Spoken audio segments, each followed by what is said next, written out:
Hello, my name is Nejeed, and I'm very proud to be the CEO at Keela.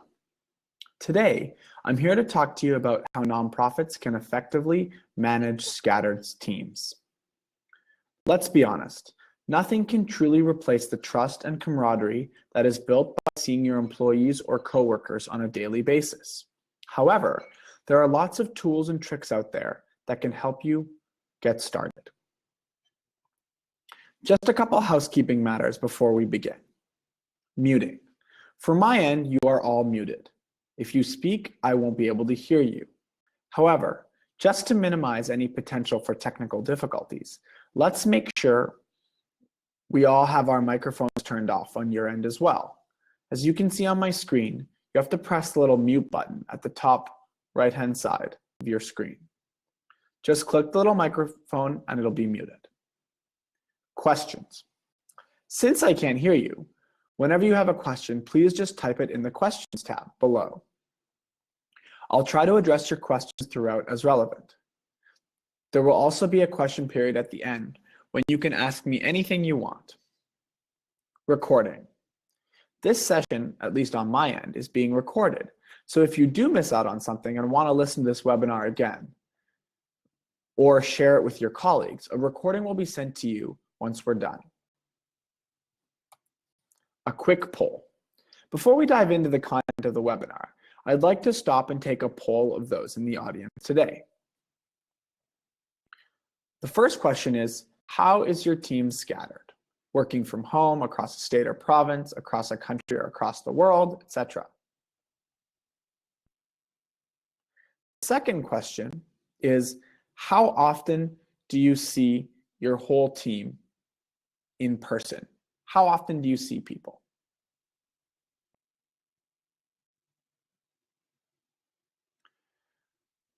From our people, I can see the first question, people see their teams once a week. That's awesome. Other people we have here who see them once a quarter or only once a year, which makes the situation a little bit more challenging. To our second question about scattered, it seems like everybody works across the country except for one who work from home.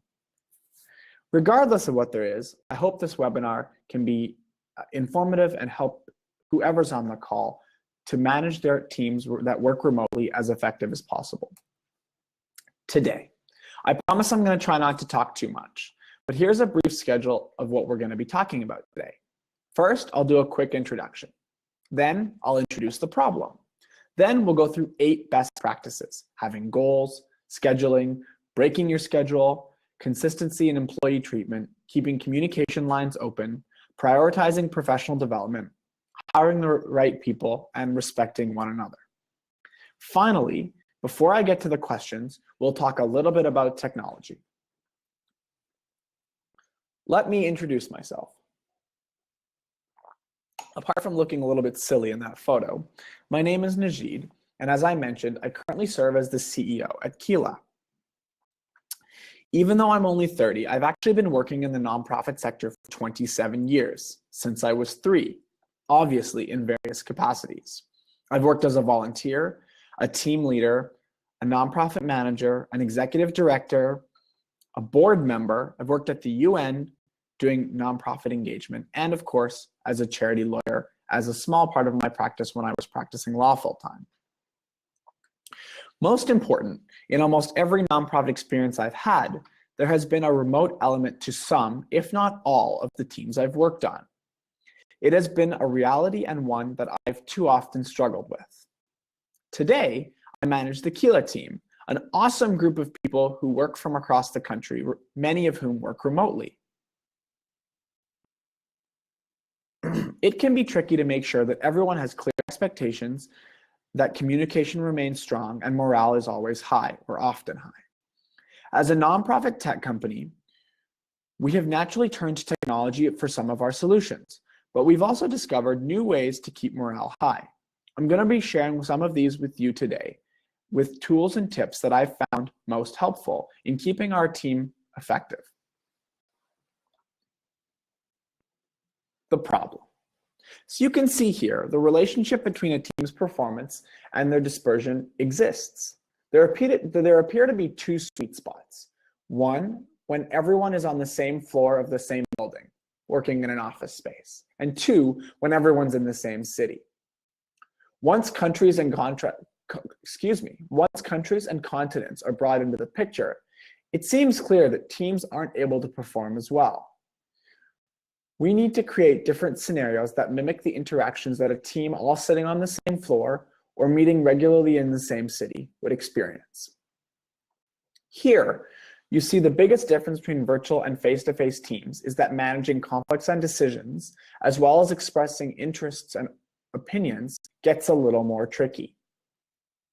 We need to have a setup of tools that help us mitigate potential conflict, have clear processes for decision-making, and, when in doubt, have very strong communication channels with scattered team members, building trust and encouraging everyone to share their ideas and opinions.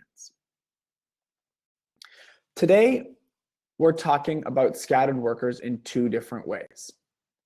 The first is those who work from home. Up to 43% of nonprofit organizations have telecommuting policies. Telecommuting expectations are on the rise, and organizations need the tools to effectively manage their teams when they are not in a physical office. The second type of scattered worker is those that work in different offices or locations other than their team members or managers. Nonprofits often function at a global level with teams, volunteer, and board members in different places across the world. People are scattered, and we need to find a more effective way to work in this dynamic. Even if people work in different cities or volunteers are occasional workers who work from home, the challenges still exist. At Keela, our work culture happens to be a mix of the two. People work from home all across the country, and because of that, we've learned a lot in the process. For our team, I believe the biggest problem we faced has been about non-work company culture. Having a forum for expressing opinions, the accidental ideas, which often are the most brilliant, conflict and disagreement, and people understanding where they fit in are the challenges that we face and are the things that we need to be able to tackle. And we do it, sometimes successfully, sometimes less successfully. Similarly, when I served as the executive director of End Poverty Now, we managed 100, well, probably more than that actually, volunteers in different cities around the country. The biggest challenge we faced there was cohesion. Before moving on, I wanted to ask you to write in the comments on the right-hand side, what is the biggest challenge you are facing with scattered team management in your organization?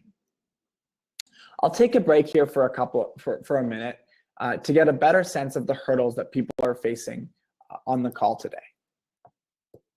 I'll also have a glass of water.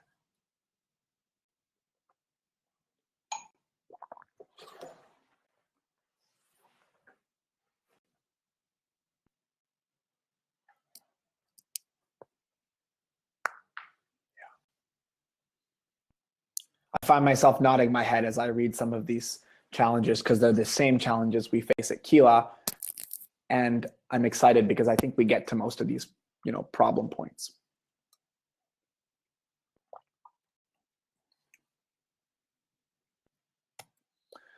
So here are the problems that we've identified. Lack of trust, lack of accountability, disjointed communication, low morale, independent versus team mentality, and loneliness. As we go through some of the best practices in scattered team management, I'll share some insight that has helped us at Keela overcome this challenge. But I want to be clear, this, like everything at Keela, is still very much a work in progress. And I don't think you'll find anybody, whether they're working at the UN or Amnesty International or a Fortune 500, that'll say they figured it all out. Just like all of us, we're on a journey to discovery, and it's important to acknowledge that we're all going to make mistakes. And it's really important, especially on a challenging thing like remote work, that we have to keep learning from our experiences. We've taken a quick look at the negative side of a scattered team. So now I want to equip you with some of the tools and tricks that have helped our scattered teams flourish, whether it's at Keela now or End Poverty Now or during my time at the UN. We walk you through that have proven useful for me and my teams throughout my career. I hope I can also find a new perspective to bring to your team. Now, some of the things I'm saying here might seem really obvious, but I think it's important that we identify them, because sometimes just, feeling like, oh, it's not just me that's struggling with that, or this is a problem that lots of people face, can help you not be discouraged by some of these challenges. And of course, solutions. Having goals. Oops. Sorry. One of the most important aspects of managing a scattered workforce is to have clear goals.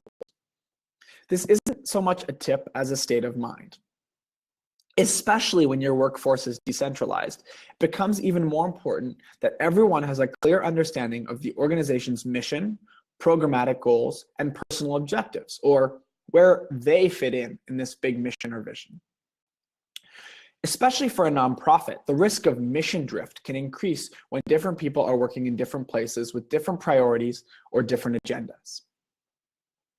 As a manager or leader, it's your job to constantly bring your team back to the purpose of their work and the purpose of the organization. If someone is working independently, it can be easy, really easy, in fact, to forget the big picture, what everyone is working towards together. Sometimes we get caught up in the minutiae and forget this.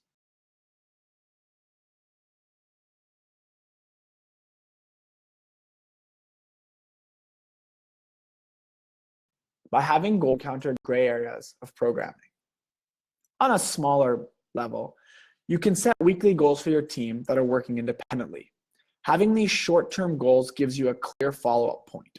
If someone is not meeting those goals, it's not necessarily just about their failure. It's about stepping in as a leader and figuring out what they need to succeed. It's usually a combination of their shortcomings and your shortcomings as a leader that need to be fixed for these people to better buy into the total mission and to do more effective work. At Keela, we set daily, weekly, and quarterly goals. Each is communicated to the teams and management by both sides, not top down or bottom up, by a combination of these two. And it helps us provide key checks and balances to people doing work, especially those that are away. These goals also help us to kind of have aspirational key performance indicators, or KPIs. Scheduling. The next best practice I want to address is scheduling. When dealing with scattered workers, it's so important to keep a schedule. Schedule one-on-one phone calls, team Skype calls, in-person meetings, daily check-ins. Schedule what you need to schedule and try not to miss them. Rescheduling with your local staff, of course, is not ideal, but they see you every day and can catch pieces of your time to run through new ideas, problems, or share victories without a formal meeting. A remote team member doesn't have the same access to all of us and often keeps these pieces of information for the scheduled time. Skipping this meeting can create roadblocks in their work and make them feel disconnected from the larger team.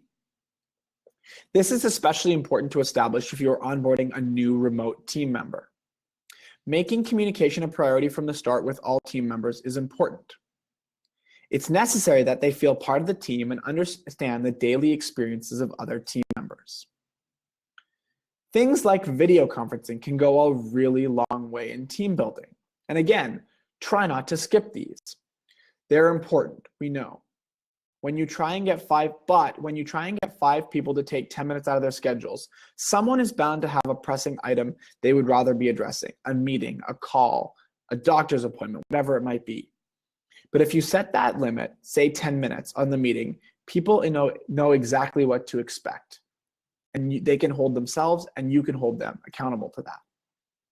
That being said, it's always important to remember, don't call just for the sake of calling, and don't set up video conferences for the sake of video conferencing. It's important that communication have direction and purpose. Make them count.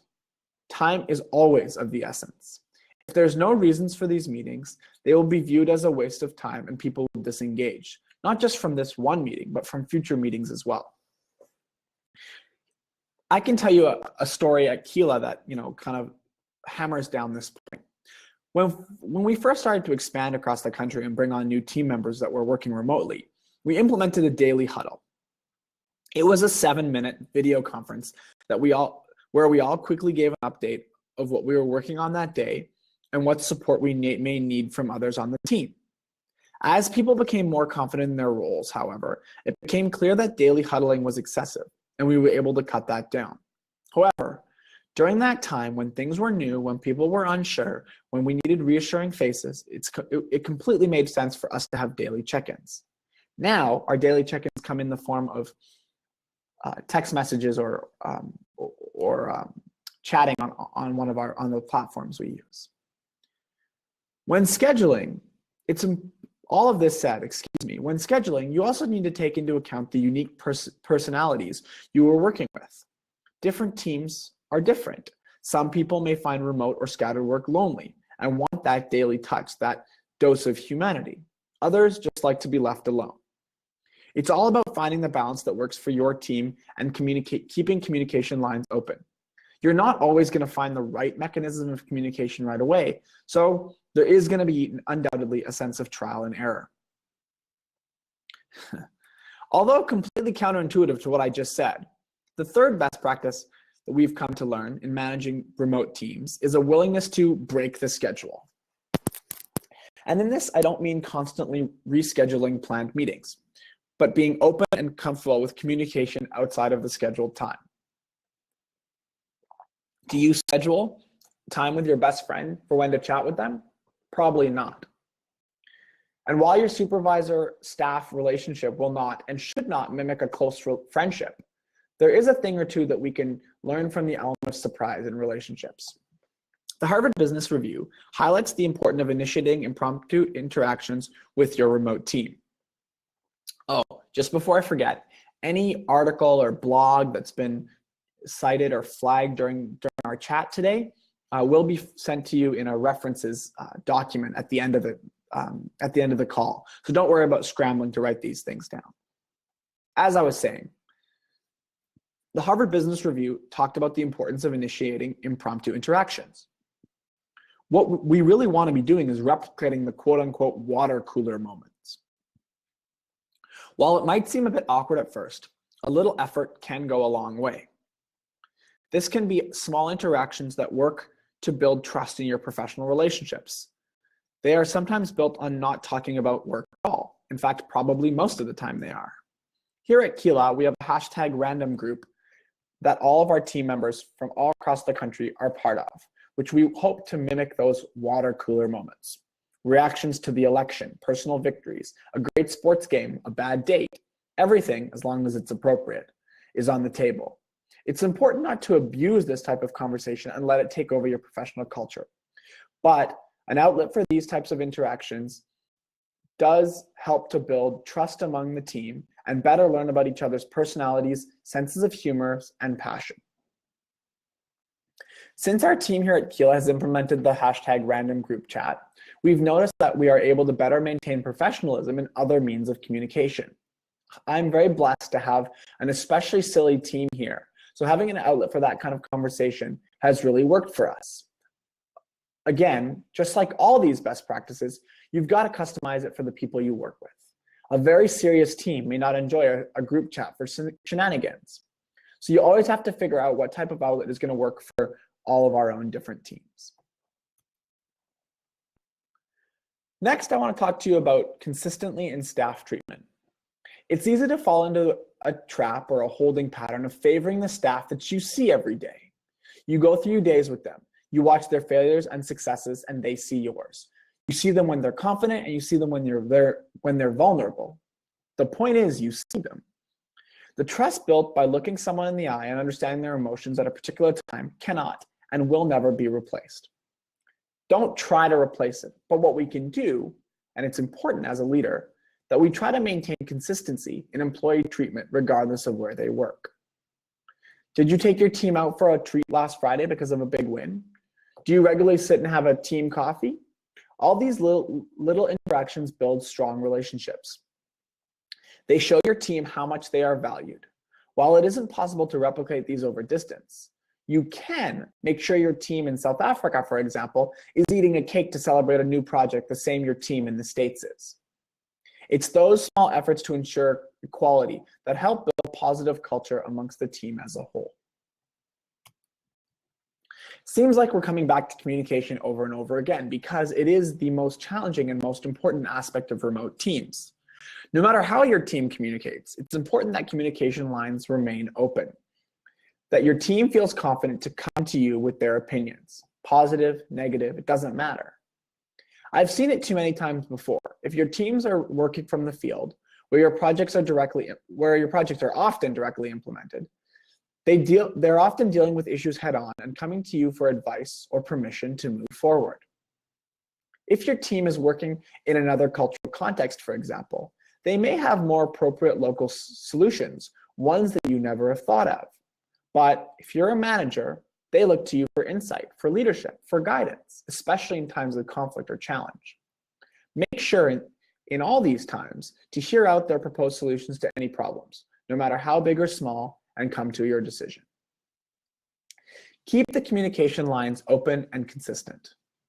Know how your team prefers to communicate. It's not just keeping them open, it's also the medium that's so important. Like Marshall McLuhan says, the medium is often the message. For example, a study shows that 77% of remote teams prefer communication by email, 44%, and phone, 43%. However, in the same study, they found that 23% noted that long email chains were also one of the greatest problems in communication. I think someone on the issues mentioned that these long email chains are a big challenge. Identify what isn't and what is working and work to address it. We can get to a tech solution, for example, that helps to avoid these long solutions, and I'm happy to answer any questions that you might have after.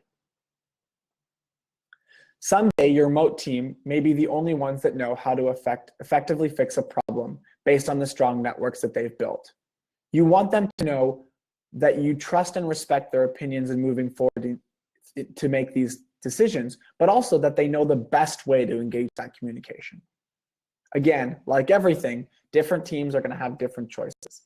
And it's important to note that not everyone's going to be happy. Some people might prefer phone, others email, and sometimes you have to find what works best for everybody, but also different things for different individuals. As a manager, it's important that you take keen eye on different team members, even within your bigger team.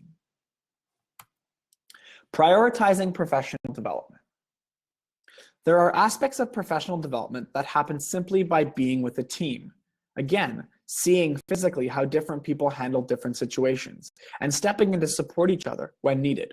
When separate, when remote, when scattered, everyone has a clear outline of their specific role and are more likely to stay between the lines and stick concretely in order to bring their job success to hit their deadlines. This is why it's so important to prioritize professional development and teamwork in a scattered team setting.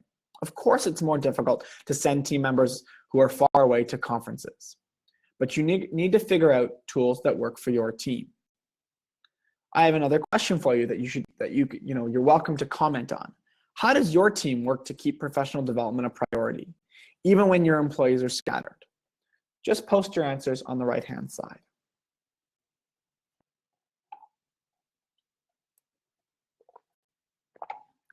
While you're doing that, I can tell you a quick story. This is one area that Keela has not been successful, and we're still working on a solution. How can you stimulate team professional development, not individual professional development, when people are so far away? Honestly, it's a challenge that we still face and one that we're still trying to figure out the best solution to.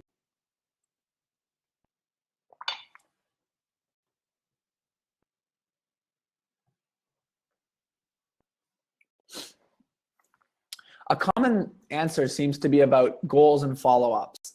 And it kind of goes back to the importance of accountability and setting KPIs for your teams, even with professional development. Sometimes professional development isn't getting a fancy, consultant to come in, and it might be about, constant communications on what one's professional goals are, what one's professional potential, what their hopes and dreams are, etc. And especially if those things are very clearly outlined and stated, where management and the teams being managed, or the local teams, can clearly understand it, it adds a lot of value. And I think this goes back to the importance of communication.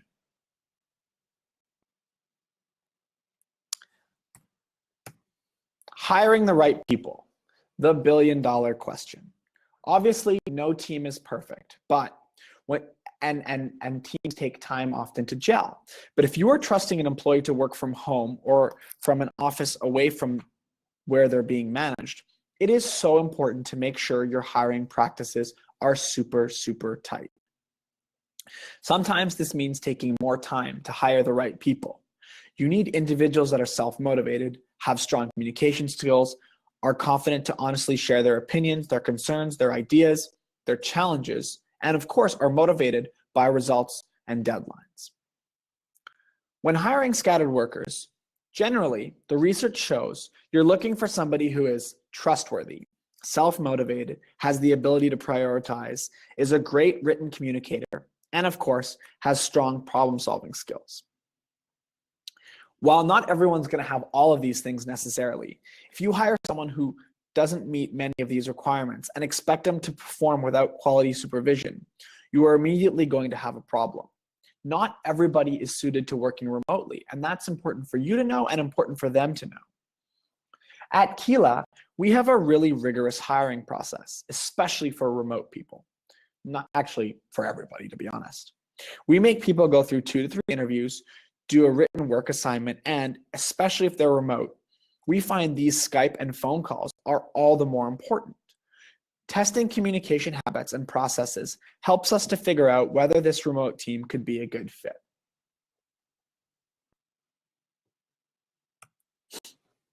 Respect. There's a good song about it. You may be in different time zones, maybe working, some people starting at 7 a.m. and others not beginning till 11 a.m. And that's if you're lucky. Realistically, we have a client, for example, that has staff in Boston and another staff in East Africa. Time zones can be tricky. What's really important, especially in these cases, is having clear guidelines for your teams about their schedules. And as management, not sending onslaughts of emails, text messages, and phone calls in times when they are not in working hours. Obviously, emergencies comes up and things happen, but that's not what I'm talking about. What I'm talking about is the day-to-day. Especially if your team members are working from home, it is up to you as their leader or their management to ensure that boundaries are set and that people's personal lives are not compromised. And this really comes down to communication, having a conversation about this, making sure that expectations are clear from both sides. But trust me, there's no faster way to ruin a staff member's morale than slowly chipping away at all the time they spend with their family and the activities that bring them joy. And I'll be honest with you, this is an area that I have had to work really hard at. I work a lot as the CEO, also because I absolutely love my job. And I'm often, especially early in my days as a CEO, would message people and email and expect people to respond at ungodly hours and out of work hours. And I had to work really hard to curb this. One way to do it was to not contact people in certain mediums, like, for example, not to send texts or phone calls, but emails might be okay because staff members could ignore them. You've got to find what works for you and for your team. And again, it goes back to different people have different processes, different cultures, different habits. There are, however, many studies that show increased work hours beyond a reasonable workday do not actually increase output.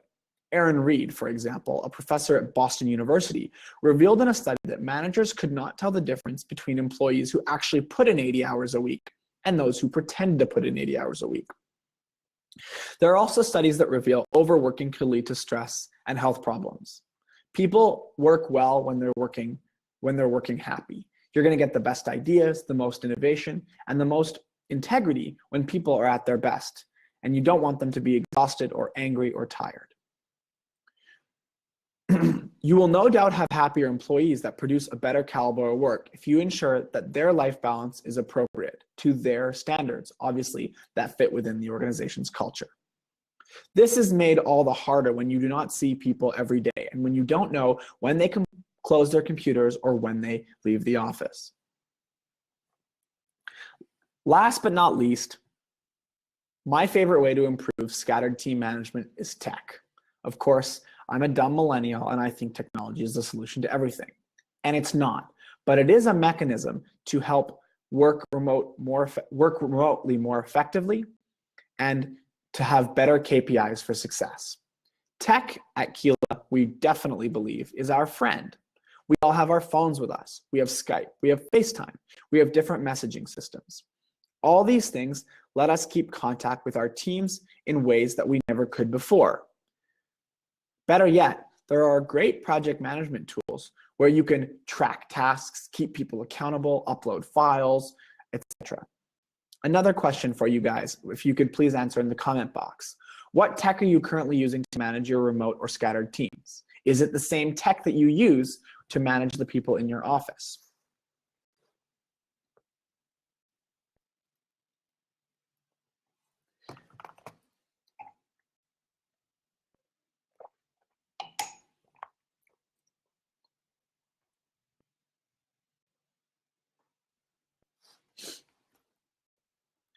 One of the great things about technology is that you can know exactly what tasks or deadlines your team is working on, how they're progressing, and through good communication, what struggles they're facing, all with the click of a button.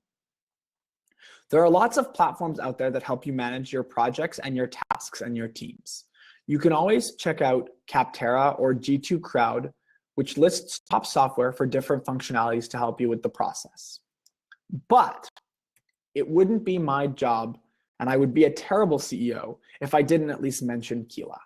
Now, this isn't a sales conversation, and I'm not going to harp on, but Keela, at least in my opinion, is an awesome way to manage teams, whether in your own office or remotely. Keela helps hundreds of nonprofits with their work every day, all across the world. Tons of these organizations are working, at least in part, remotely. We at Keela, not surprisingly, use Keela. Keela lets you manage your tasks, collaborate on email marketing, stay up to date on donor information, share your files and your contacts. Manage your contacts, lets you see follow-ups, and allows space for internal communications. If you haven't already tried Keela, we do encourage you to hop on and take advantage of our extended Black Friday sale, which includes a 30-day free trial and half price for 3 months that we are currently offering. Not every organization is best for Keela, but we've got lots of organizations around the world that love our tools, and we're super excited to be offering and helping organizations work more effectively in and out of the office all across the world. Before we call it a day, I wanted to open the floor for any last questions. I have to just figure out the technology for a second, so just give me a sec before you ask.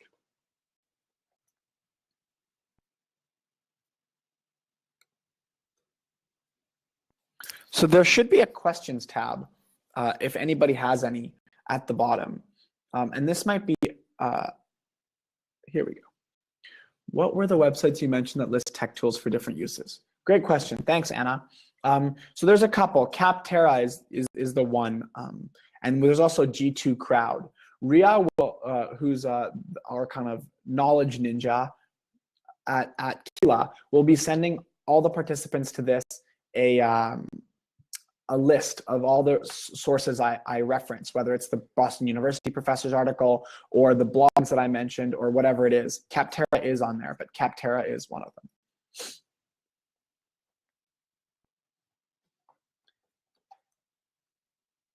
Someone, I think Kevin on this chat, mentioned the challenges of getting buy-in.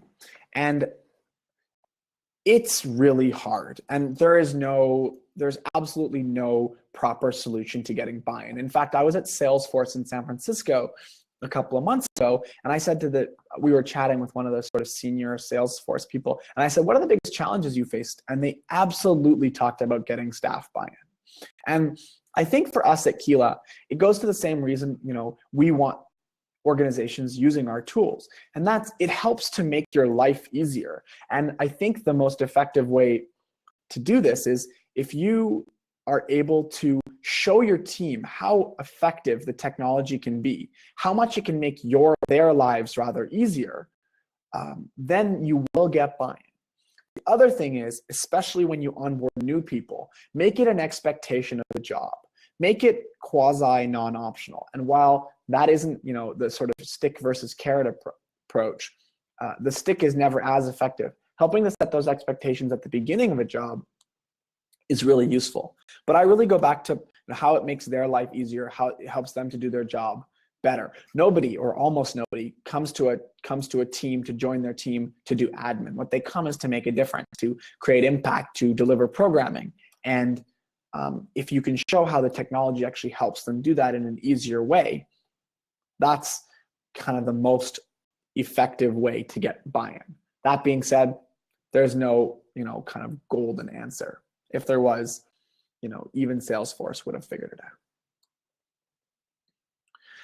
Got another question from Joanne, who talked about a staff member working remotely who's hard to get a hold of despite setting meetings. This is a good question, and I think it comes back to expectations. Although that might seem like a very unsatisfactory answer.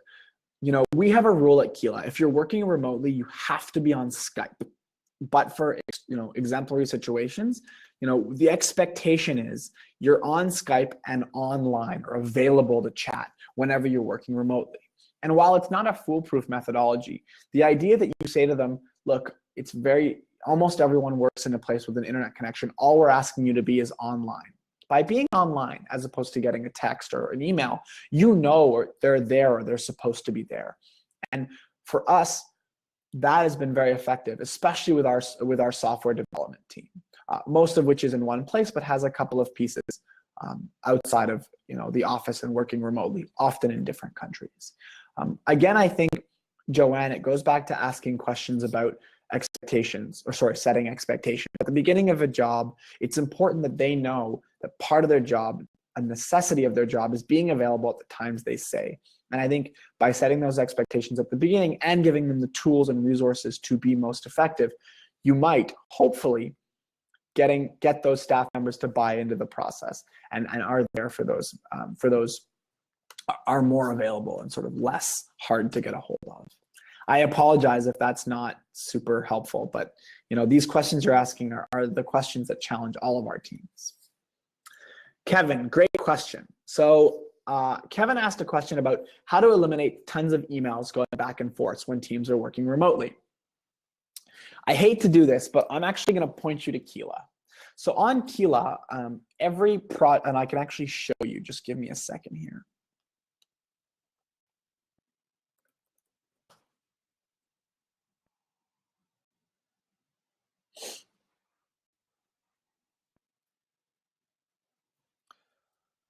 So every project has, at Keela, every project here has tasks, right? So setting a task.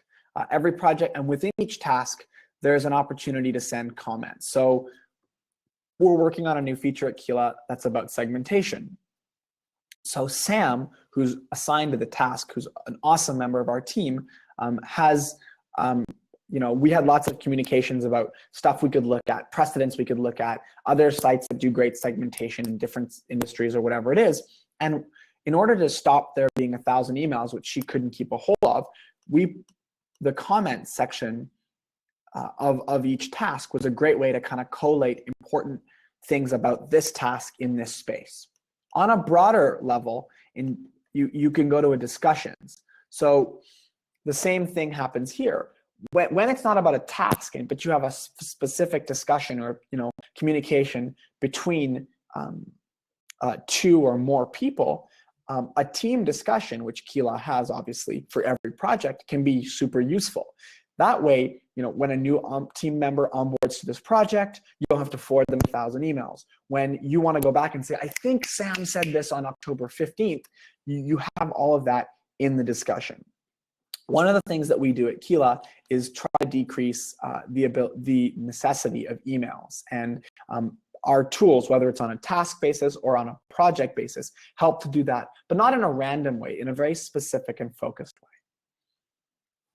Rachel sent a question about implementing a telecommuting policy at the organization. All staff will have the I'm just reading out loud here, sorry, all staff. So I think so the question is, they want to implement a telecommuting policy for giving people the ability to work from home once a week. And in fact, all the people that work in our Vancouver office, and there's a physical office in Vancouver, have the opportunity to work 1 day a week from home. Again, what we did is we kind of created a set of rules for people in the Vancouver office. You need to be on Skype. You need to be responding within business hours. You need to let us know in advance the days you're going to be out of the office. Little things like this, setting expectations at the beginning, making it clear that telecommuting isn't an extra day off. It has X, Y, and Z responsibilities. These are the most valuable ways that we've found from our Vancouver office to allow a telecommuting policy. And I think when you set those expectations from the beginning, especially, you have this opportunity, Rachel, because you're starting this policy, you just say X, Y, and Z are necessary. And because it's from the beginning and you're not trying to change a culture, it's a new opportunity for them, I think you can be quite successful. At the same time, track tasks, which you should be doing whether somebody works in and out of the office. Make sure communication channels are well established, et cetera, et cetera. And so a lot of the things that keep accountability will work both inside the office and remotely. But having those a special sort of list of things like Skype or like Notice or whatever it might be for a telecommuting policy may be very useful. And we've found that it actually is. I think that's all the questions we've had right now. Obviously, Ria is gonna, in that document, send my email address where I'm happy to answer any additional questions or jump on a call, because I've fallen down and made so many mistakes, as have all of our teams, in learning about remote work. I'd love to make sure that you guys all don't make those same mistakes. And I think, of course, you're going to make mistakes, but the reality is, let's try to avoid the past ones. And that's what we've tried to do here in this process, in this webinar. Oops. So I just wanted to say thank you for taking the time to chat today. Obviously, like I said, we believe strongly in remote team, both because we have people in different cities across the world, but also because telecommuting and all these other options give your staff flexibility, and flexibility often leads to happier teams.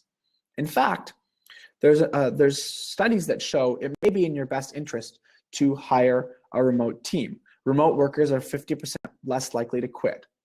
Remote teams help to enable better work-life balances, or telecommuting policies similarly, and remote teams allow you to leverage the best talent from around the world. But whatever you do, know that you have the tools you need to positively manage these teams across borders. What you're going to have to do, though, is look for the tricks that work best for that group of unique individuals that make up the team, and that'll lead to significantly better success. I encourage you to try some new strategies and technology for your scattered team. We'd be happy to have you using our Keela platform, but there are lots of other tools available. We hope you enjoyed this conversation today, and thank you very much for coming.